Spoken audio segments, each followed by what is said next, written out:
Prayer wheels were introduced in Tibet under Vajrayana Buddhism.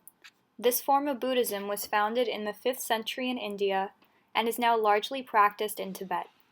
Called the Diamond Path, Vajrayana's belief system revolves around the integration of body, speech, and mind in order to achieve enlightenment. Also, like Mahayana Buddhism, bodhisattvas are very important to the practitioners. A common practice in Tibet is to make pilgrimages. To help the practitioners who maybe can't go on these journeys often, prayer wheels were created in order to speed up the enlightenment process. Traditionally, spinning a prayer wheel is supposed to have the same effect of reciting a prayer, helping individuals calm and cleanse their minds. It was very useful to those who could not read religious texts because it gave them the same opportunity as others to achieve enlightenment. Prayer wheels gain their power through small, written incantations placed inside. The monks who write the incantations will usually dedicate them to Avalokiteshvara, the Bodhisattva of compassion.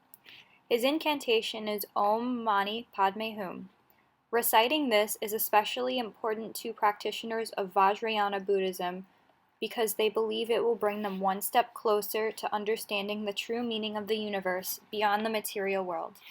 To use the prayer wheel, the practitioner would spin the wheel during the pilgrimage, thus flinging the incantations in all directions. They believed that by doing this, they were able to achieve enlightenment in possibly a single lifetime. This particular item is a prayer wheel from the 19th century. It's made out of wood, metal, and pigments. This prayer wheel is a little different because it's stationary, so it's obviously impossible to carry it with you during a pilgrimage. Because of its size and number of esoteric figures, it was probably from a monastery or temple, only used by monks. The prayer wheel has words written on the top cylinder and borders of the wheel. They are a combination of Avalokiteshvara's mantra and often the 8 auspicious symbols of Ashtamangala, Ashta meaning 8 and Mangala meaning auspicious. The lotus flower, one of the 8 symbols, is featured on all 4 panels. On the front panel, the uppermost lotus flowers hold the Vajra on the left and the Ganta on the right. The Ganta is the decorated bell used in rituals. The Vajra represents the center of knowledge. On both ends of the object, the 4 directional points come together to meet in the central point. For larger prayer wheels like this, there can be millions of mantras placed inside as well as written on the outside. Just below the lotus flowers are 3 Buddhas.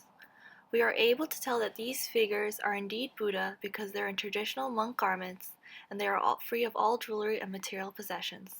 They all have top knots or sikas as well.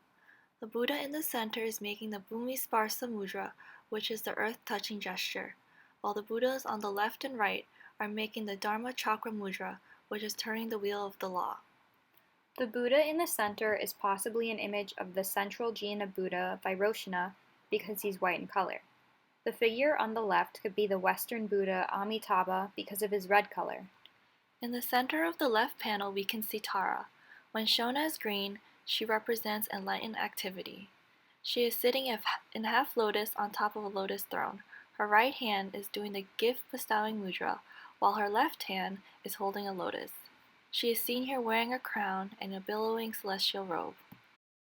We can tell that this prayer wheel is indicative of Tibetan Buddhist practices because of the wrathful deities. They were created as a combination of both Buddhist and Bon practices. Before Buddhism made its way to Tibet, a type of religious practice called Bon was the norm. Bon is a form of nature and demon worship with both human and animal sacrifice. This particular image is of the wrathful deity Chakrasamvara mating with his female partner Vajravahari. Chakrasamvara's name literally means supreme bliss of the wheel. It is fitting that this image is on the prayer wheel because of the power created by male and female energies joining together and because they are forming a wheel of existence. The wheel is said to be a symbolic representation of samsara. Each of Chakrasamvara's 14 arms are holding skulls filled with blood, and his many heads are gruesomely contorted. He's also seen stomping on humans, which represent ignorance. The advanced esoteric form of this deity proves again that this prayer wheel was most likely reserved for monks. The cylindrical core of the prayer wheel holds the mantras inside, as well as having them painted outside. The wood is said to have come from the tree of life. In Tibetan Buddhist tradition, Buddha carried a seed from the eternal banya tree and traveled with 500 monks to the area now known as Parhang. He then planted the seed next to Mount Kailash, creating another life tree. Prayer wheels are an essential part of Tibetan Vajrayana Buddhism. Every practitioner was able to use them during prayer sessions and pilgrimage.